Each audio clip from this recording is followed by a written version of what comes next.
Hello, my name is Reverend Dr. May Elise Cannon. Today is Monday, August 19th. Today is day 318. An update in terms of the hostage ceasefire negotiations ahead of his meeting with Prime Minister Netanyahu in Jerusalem. The U.S. Secretary of State Antony Blinken said that the current talks to achieve a ceasefire deal in Gaza are, quote, probably the best, maybe the last opportunity, end quote. He urged all parties to get the agreement over the finish line. Netanyahu's office said the Blinken-Netanyahu meeting lasted about 3 hours. It was positive and it was conducted in good spirit. U.S. Secretary of State Blinken reiterated in a meeting with Israeli President Isaac Herzog that the urgent need to finalize an Israel-Hamas deal to release the Israeli hostages and create the conditions for broader regional stability, according to the State Department. Blinken also met with Defense Minister Gallant and with families of Israeli hostages during his visit to Israel. U.S. President Joe Biden said ceasefire talks are still underway. We're not giving up. It's still possible. But when asked whether Prime Minister Netanyahu is prepared to agree on the deal, Vice President Kamala Harris said she will not speak for him and that these conversations are ongoing. We've got to get to a ceasefire. We've got to get those hostages out. In its first official statement since the Doha talks last week, those were last Thursday, you'll recall, Hamas said that the current U.S. proposal accommodates new demands that were made by Prime Minister Netanyahu, and it prevents progress towards a deal. Netanyahu is setting new conditions to sabotage the negotiations, including continued control over the Philadelphi route, which runs along the Egyptian-Gaza border, the Rafah crossing, and the Netzarim corridor. You'll recall the Netzarim corridor is that central corridor that now, in large part, cuts across South Gaza and North Gaza. That was according to Hamas, them saying that the new conditions from Netanyahu, that he's sabotaging, etc. They also said that Netanyahu bears full responsibility for thwarting the mediation efforts and derailing the agreement. So there's a lot of blame going on from both sides. Hamas has always said that they would not release the hostages unless there's a permanent ceasefire in place. It sounds from the things I've been reading that there's still not an agreement for a permanent lasting ceasefire from the Israeli side. And we'll see what happens. The Hezbollah-affiliated Lebanese newspaper Al Akbar reported from Egypt that it has requested from the U.S. that the IDF retreat from the Philadelphi Corridor as soon as possible. You'll recall the Philadelphi Corridor, it's a part of the Egyptian peace agreement with Israel that Israel would not control it.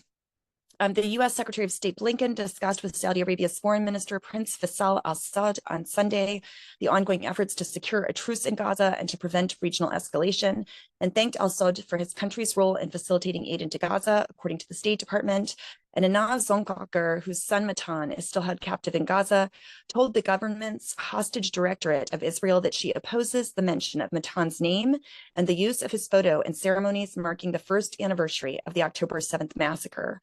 She said she would only allow the state to use her son's name as a part of a list of released hostages. So that's the update in terms of ceasefire negotiations. You'll recall also that Hezbollah and Iran had said that they would give the Doha conversations some time before they would retaliate, and that a peace agreement in Gaza was kind of the only conditions upon which there would not be retaliation. We've not heard anything further on that. In terms of Gaza, CMEP signed a statement with some other humanitarian groups about polio in Gaza. That should be coming out in the next couple of days.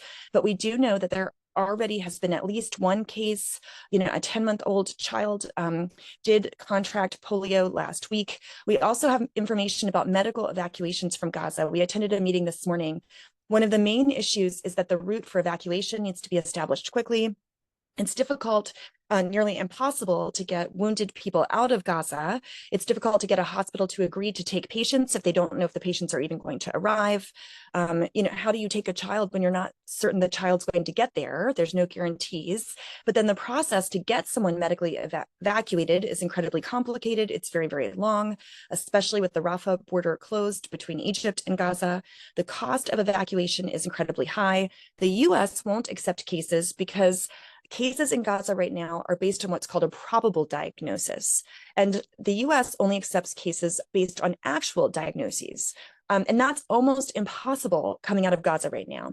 So one of the biggest So that's a huge issue. So the US won't take these cases of medical evacuations, but one of the biggest problems with medical evacuations right now is the right of return.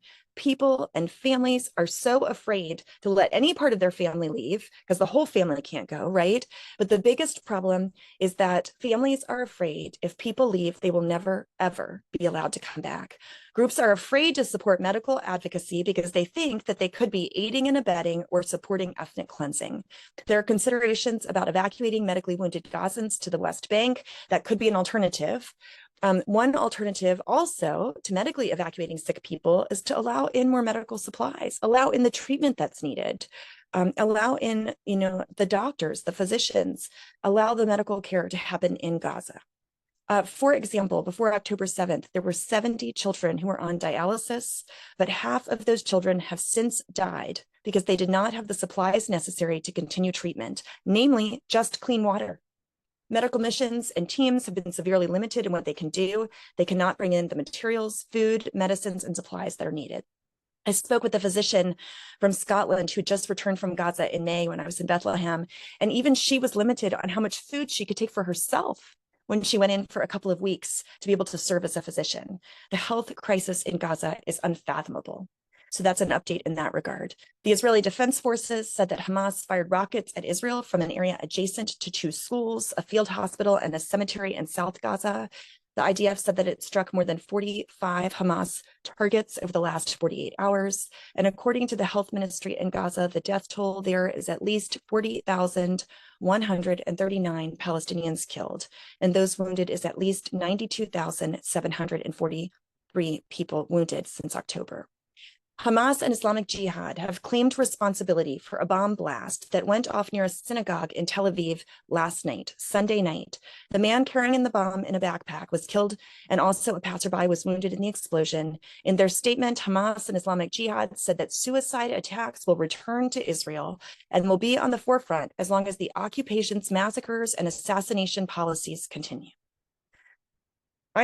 Iceman is looking to open a criminal investigation against popular Israeli musician Eyal Golan on suspicion of incitement to violence after calling to, quote, wipe out Gaza and not leaving a single person there after Hamas's October 7th attack, as well as against the singer Kobe Peretz, who released a video in the weeks after October 7th that went viral on social media, in which he sings the lyrics, quote, let their village burn, let Gaza be erased, end quote. That was in Haaretz. The IDF has been recalling reserve soldiers previously released from service because they're now having a personnel shortage. And the Gaza border community of Kibbutz Nerim refused a request by producers of a national October 7th Memorial Day ceremony to film its packing house, saying that instead of preparations for a ceremony, the government should hold a state commission of inquiry. The IDF announced that the chief warrant officer, Mahmoud Amariya, 45, was killed by a Hezbollah drone explosion in West Galilee. In the West Bank, a Palestinian laborer killed an Israeli man, 38-year-old Gideon Perry, in an industrial area in the West Bank settlement of Kedemim on Sunday. The assailant was a 21-year-old from the Palestinian village of Al-Baqaa, and that Palestinian held a permit to work within Jewish settlements. The Palestinian is currently on the run. The IDF said that many soldiers, including special forces, are now operating in the area, setting up blockades and searching for the assailant.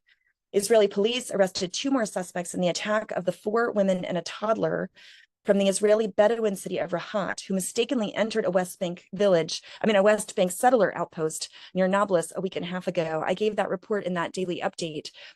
This group of women were traveling. They had a toddler with them. Their car was actually caught on fire. They had to be evacuated. The Jerusalem Magistrate Court extended by 4 days the arrest of David Chastai, also suspected of attacking the women. He was sanctioned by the United States in February for involvement in settler violence, including the rampage on Hawara last year.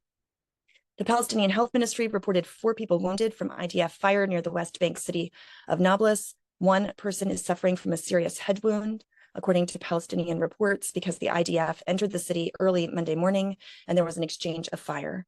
There was also, there were rockets fired from Lebanon toward North Israel that exploded in open fields, and Israeli Air Force fighter jets attacked Hezbollah targets in South Lebanon overnight into Monday. Lufthansa had said that they were going to reopen their Israel flights, but they postponed that until August 26th. And Hezbollah struck and pushed back IDF forces that were trying to infiltrate Lebanese territory, said Al-Mayadeen, the Hezbollah-affiliated news in Lebanon. Finally, U.S. CENTCOM said that it destroyed a Houthi drone in a Houthi-controlled area of Yemen. So that's the beginning of the news report this Monday. Continue to pray that these last-ditch efforts in terms of the hostage ceasefire negotiations would be successful. They're so desperately needed. Might God go before us. Amen.